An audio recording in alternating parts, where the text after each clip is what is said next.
액션 let's go 저 건물을 찾으러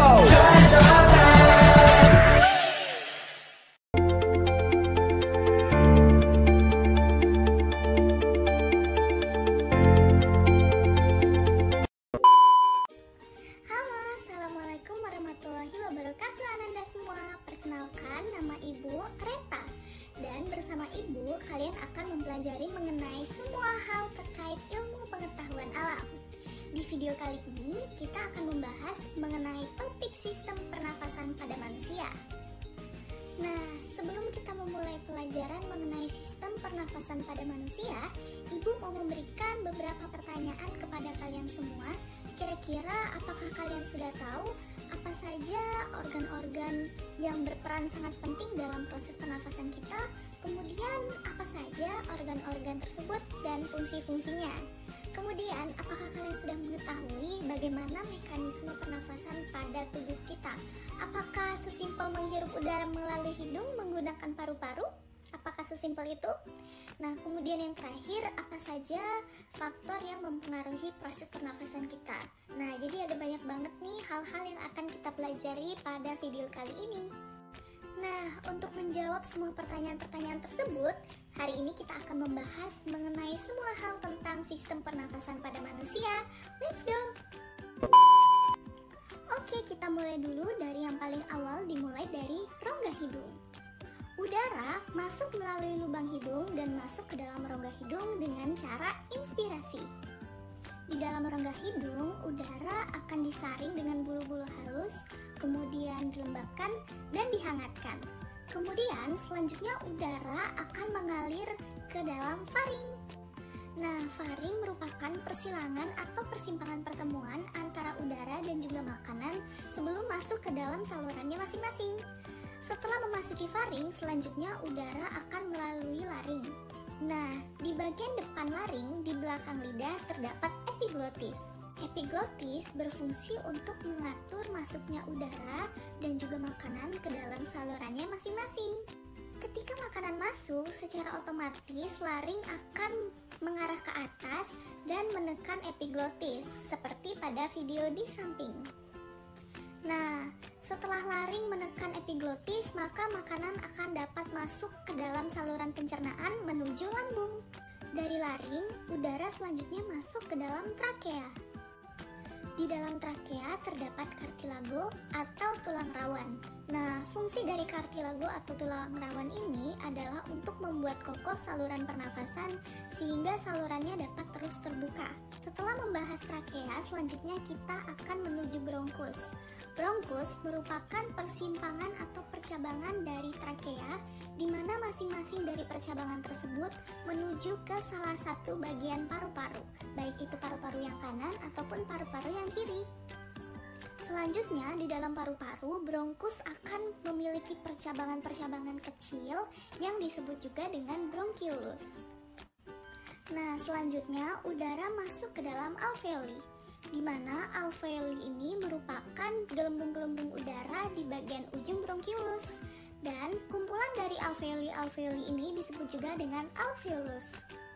Setelah udara terkumpul di dalam alveolus, selanjutnya udara akan terlarut di dalam sel membran lembab dan secara cepat akan berdifusi ke dalam sel epitelium, kemudian menuju kapiler-kapiler darah. Nah, dengan adanya kapiler-kapiler darah ini, oksigen akan dibawa oleh kapiler darah menuju seluruh tubuh. Nah, berbanding terbalik dengan karbon dioksida akan dibawa ke atas menuju saluran rongga hidung dan akan dikeluarkan dari tubuh. Nah, mekanisme pengeluaran karbon dioksida dari hidung ini biasa kita sebut dengan ekspirasi. Oke, setelah kita membahas seputar struktur dan fungsi dari setiap organ sistem pernafasan pada manusia, selanjutnya Ibu akan menjelaskan mekanisme pernapasan pada manusia. Let's go to the next topic. Saat kita bernafas, terjadi dua peristiwa yang sangat penting. Yang pertama adalah peristiwa menghirupnya udara melalui hidung untuk masuk ke dalam paru-paru, dan proses ini disebut juga dengan inspirasi. Proses kedua adalah proses pengeluaran udara atau karbon dioksida dari saluran pernafasan melalui hidung yang disebut juga dengan ekspirasi. Dan proses ini merupakan salah satu proses pertukaran antara udara yang ada di alveolus dengan udara yang ada di atmosfer. Saat kita melakukan pernafasan, terjadi kerjasama antara otot dada dan juga otot perut serta diafragma untuk melaksanakan proses pernafasan. Diafragma merupakan otot yang berada di antara rongga dada dan juga rongga perut.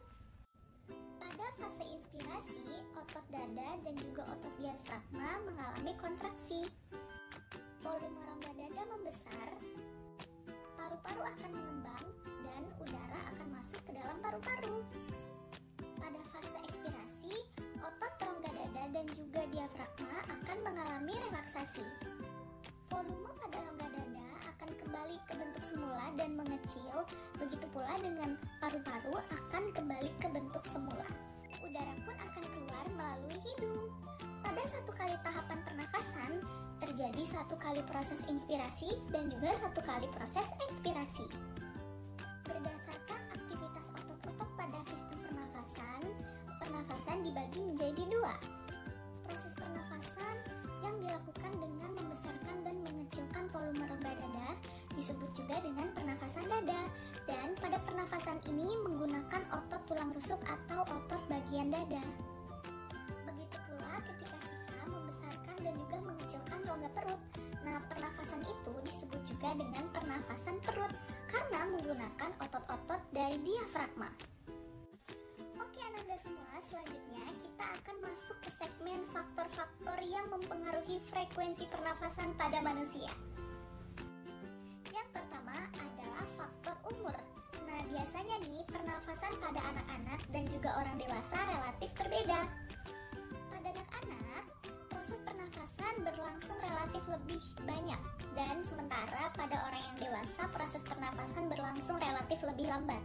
Hal ini dikarenakan adanya penurunan aktivitas-aktivitas pada sel tubuh kita. Yang kedua, faktor jenis kelamin. Nah, dalam kondisi normal biasanya pernafasan pada laki-laki akan lebih banyak daripada pernafasan pada perempuan. Hal ini dipengaruhi karena pada laki-laki secara umum energi yang dibutuhkan lebih banyak daripada pada perempuan, sehingga oksigen yang dibutuhkan pun juga lebih banyak. Selanjutnya, faktor suhu tubuh. Nah, biasanya pada suhu tubuh yang lebih tinggi akan membutuhkan energi yang lebih besar, sehingga oksigen yang dibutuhkan pun lebih banyak. Yang keempat adalah faktor posisi tubuh. Nah, biasanya pada posisi tubuh yang berdiri, frekuensi pernafasan akan lebih sering terjadi daripada ketika kita menggunakan posisi terlentang. Hal ini karena pada saat kita berdiri atau melakukan aktivitas ketika berdiri, kontraksi otot akan sering terjadi, sehingga oksigen yang dibutuhkan pun akan jauh lebih banyak, sehingga frekuensi pernafasan akan lebih sering terjadi. Yang terakhir ada aktivitas tubuh. Ketika kita melakukan sebuah aktivitas, tentu saja kita membutuhkan energi yang cukup banyak, dan hal itu sejalan juga berarti kita membutuhkan oksigen yang juga cukup besar. 2,000 years later.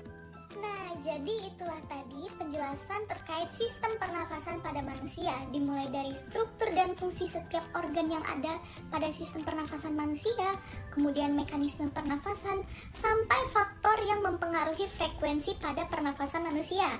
Dengan penjelasan tadi, gimana kira-kira apakah kamu sudah dapat menjawab pertanyaan-pertanyaan di awal tadi? Jika Ananda memperhatikan video ini dengan saksama, tentu saja bisa menjawab ya.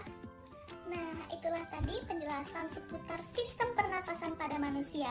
Semoga video ini dapat menambah pengetahuan dan informasi kamu terkait sistem pernafasan. See you!